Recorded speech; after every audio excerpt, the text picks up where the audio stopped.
is a piece of paradise, sekeping surga. Rasanya tidak berlebihan ya jika ibu kota Sulawesi Tengah ini mendapat julukan demikian. Asal nama kota Palu sendiri diambil dari kata Topalue yang berarti tanah terangkat. Sebab dulunya wilayah ini merupakan lautan. Terjadinya gempa karena pergeseran lempeng membuat tanah terangkat dan membentuk dataran lembah. Sehingga kini secara geografis kota Palu dikelilingi oleh jajaran pegunungan Verbeek yang menyejukkan mata. Nah pemirsa, saya sudah sampai nih di Pegunungan Matantimali. Ini artinya kalau dalam bahasa sini bisa melihat ke depan, ke belakang, atau ke segala arah. Dulunya lokasi ini dijadikan pos pemantauan di zaman Belanda. Tapi sekarang kita bisa berwisata sekaligus berolahraga yang memacu adrenalin. Yaps, Gunung Matantimali, Sulawesi Tengah memang menjadi surganya para pecinta para layang. Meski di puncak gunung, namun lokasinya mudah dijangkau dengan kendaraan roda 2 atau 4. Para layang atau paragliding mulai dikenal di kota Palu sejak tahun 99 lalu. Sejak itu olahraga ekstrim ini banyak penggemarnya.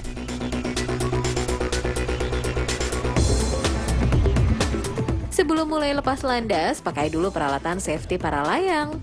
Untuk pemula, ikuti betul aba-aba dari instruktur yang turut mendampingi saat terbang agar tidak cedera.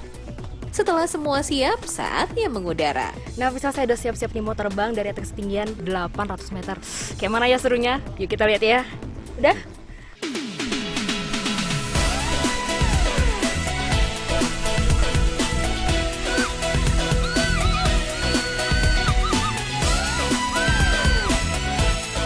Lokasi take off para layang ini berada di atas gunung dengan ketinggian 800 meter menghadap ke laut.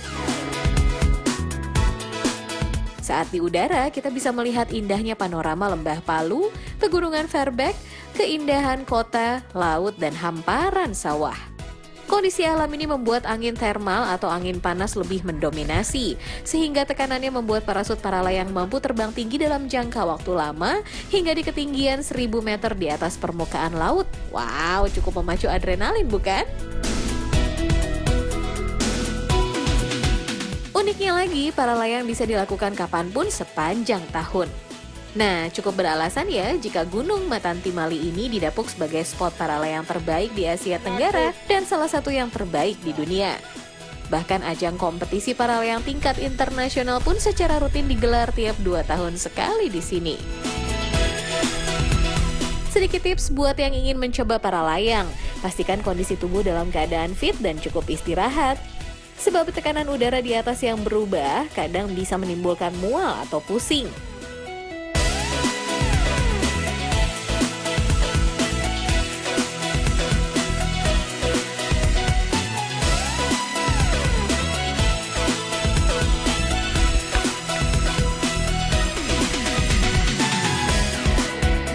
Nah, buat pengunjung yang nggak ikutan para layang, selfie-selfie di sini juga oke kok.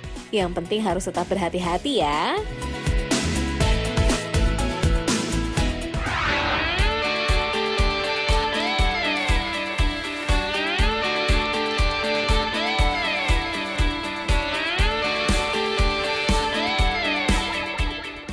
Nah pemirsa, setelah menikmati keindahan kota Palu nih dari udara, sekarang saya sudah di darat lagi nih, mau melihat keunikan alam lainnya yang ada di Sulawesi Tengah.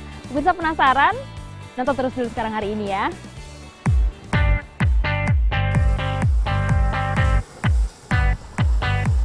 Berjarak 50 km dari kota Palu, ini dia pemirsa, Pusentasi Donggala yang terletak di Kabupaten Donggala.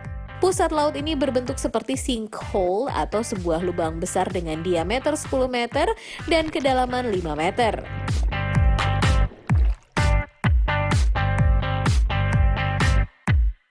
Air di dalamnya terasa asin seperti laut dan jernih hingga ke dasarnya. Karena memang lokasi lubang ini terletak di dekat bibir pantai Donggala. Meski tak terlihat jelas, konon ada lubang di dasar pusentasi ini yang terhubung langsung ke laut yang menjadi sumber air di lubang ini. Nah ini dia pemirsa keunikannya Pusentasi Donggala nih. Kalau misalnya air di sini naik, berarti air di laut sedang surut. Begitu juga sebaliknya, kalau air laut sedang naik, yang di sini jadi surut airnya.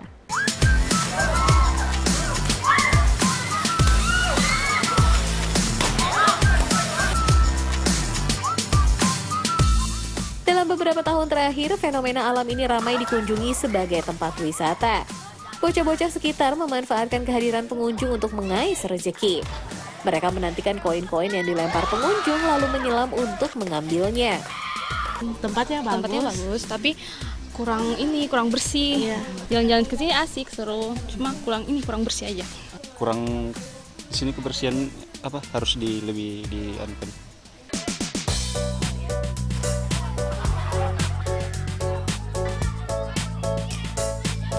Nah, yang mau seru-seruan main air bisa langsung lompat dari bibir lubang.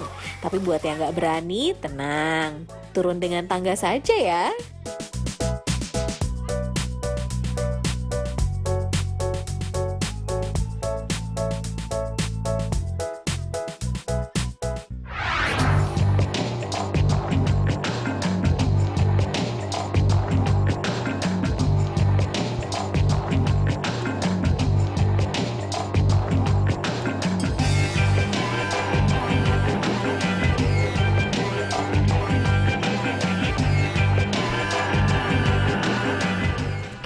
Nah pemirsa, pasti kaget nih kenapa saya pakai pakaian seperti ini. Karena memang nih pemirsa, ribuan tahun lalu ya sebelum ada pakaian modern, orang itu memanfaatkan hasil alam untuk membuat pakaian. Tapi di zaman modern seperti sekarang ini pemirsa, masih ada nih yang membuat pakaian dari kerajinan kulit kayu. Kira-kira seperti apa ya prosesnya? Nih dia liputannya.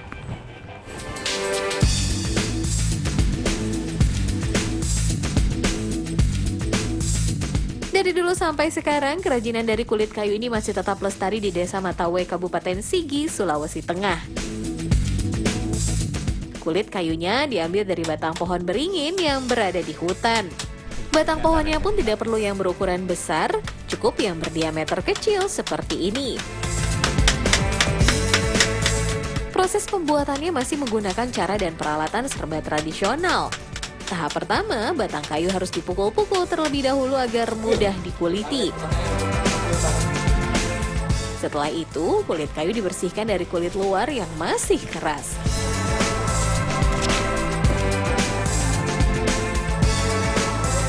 Kulit-kulit kayu kemudian direbus hingga lembut dan disimpan dalam wadah bambu yang ditutup dengan dedaunan selama 3 hari 3 malam.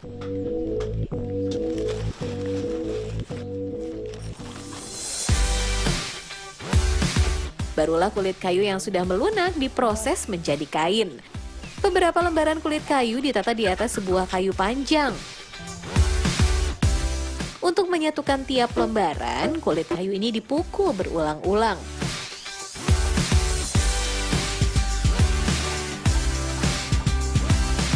Saat lembaran kayu sudah mulai menyatu, kulit kayu kembali dipukul-pukul dengan alat pemukul yang terbuat dari batu. Permukaan batu ini ada yang bermotif garis-garis halus, tujuannya agar permukaan kulit juga semakin halus. Lembaran kulit kayu ini kemudian dijemur dengan cara diangin-anginkan tanpa terkena matahari langsung.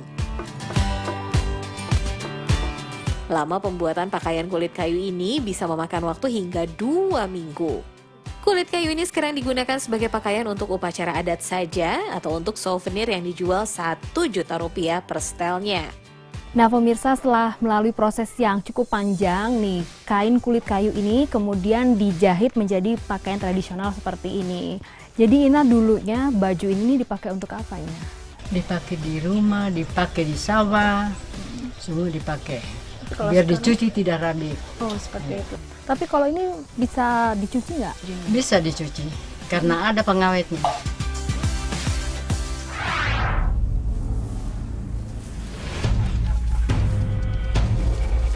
Pakaian dari kulit kayu atau kulit binatang ini memang dilakukan saat zaman dulu kala. Manusia hidup di dalam hutan dan memanfaatkan hasil alam yang ada.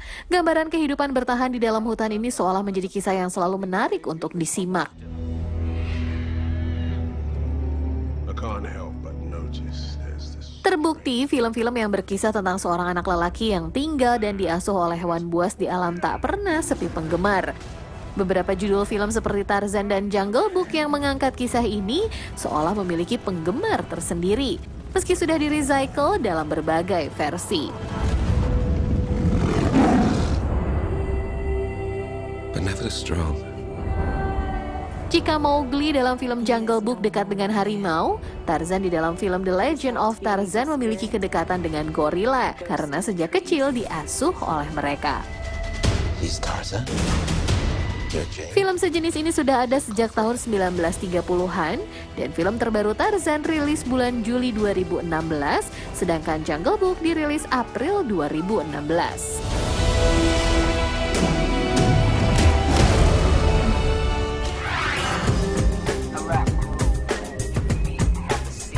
Nah, selain untuk bahan pakaian, ada juga kulit kayu yang dimanfaatkan untuk menjadi bumbu masak.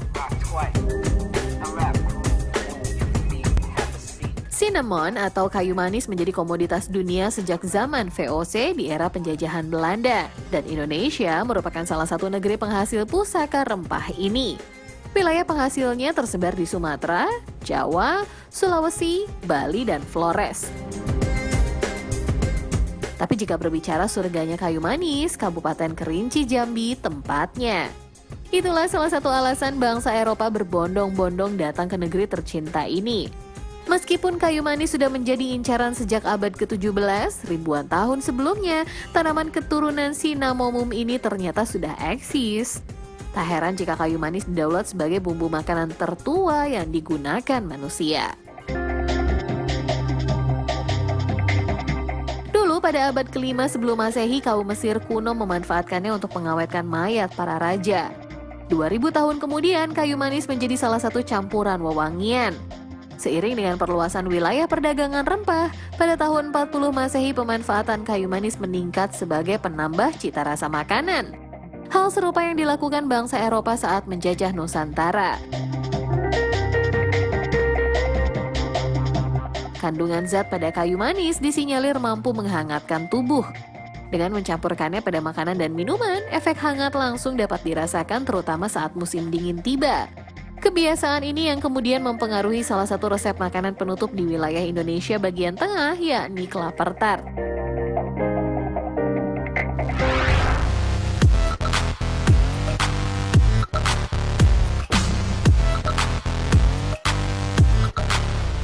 Pemirsa, siapa yang tidak kenal dengan bumbu rempah yang satu ini? Bawang hampir digunakan dalam semua resep bumbu masak.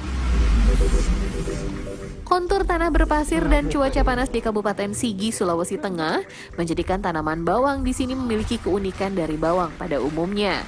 Tanaman bawang di sini sudah ada sejak puluhan tahun lalu dan kini luasnya mencapai 80 hektar. Lagi panen bawang ya? Nah, saya bantuin ya. Cara ngambilnya gimana, Pak? Ini dia pemirsa bawangnya. Atau disebut juga nih kalau di sini bawang batu. Kalau dari teksturnya nih pemirsa, ini bawangnya memang lebih keras dan warnanya ini bukan bawang merah sebenarnya. Nggak merah juga dan nggak putih, tapi agak pink seperti ini. Nah, nanti bawangnya ini diolah jadi makanan khas Palu. Ini dia liputannya.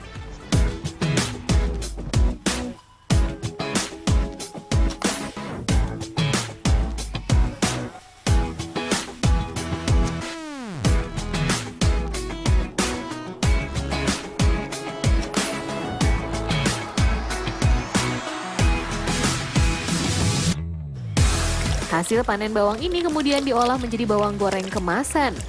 Bawang-bawang ini dibersihkan lalu diiris dengan alat seperti ini.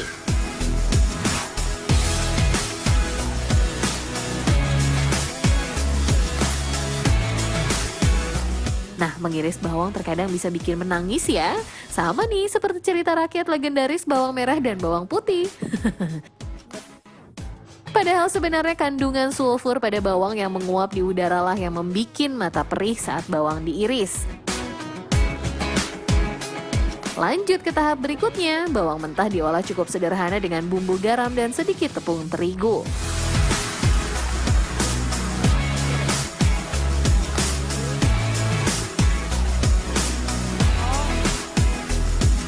Lalu goreng hingga warnanya kecoklatan. Industri rumahan ini bisa mengolah 250 hingga 300 kg bawang setiap harinya.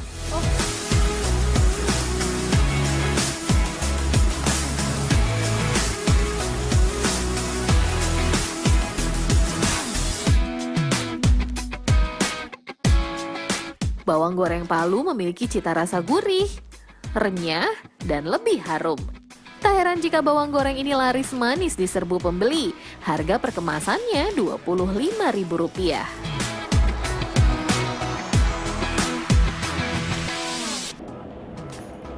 Nah, kalau yang ini yang rasa original ya Bu ya. Tapi ini kan rasa original, ada pilihan rasa lain nggak Bu?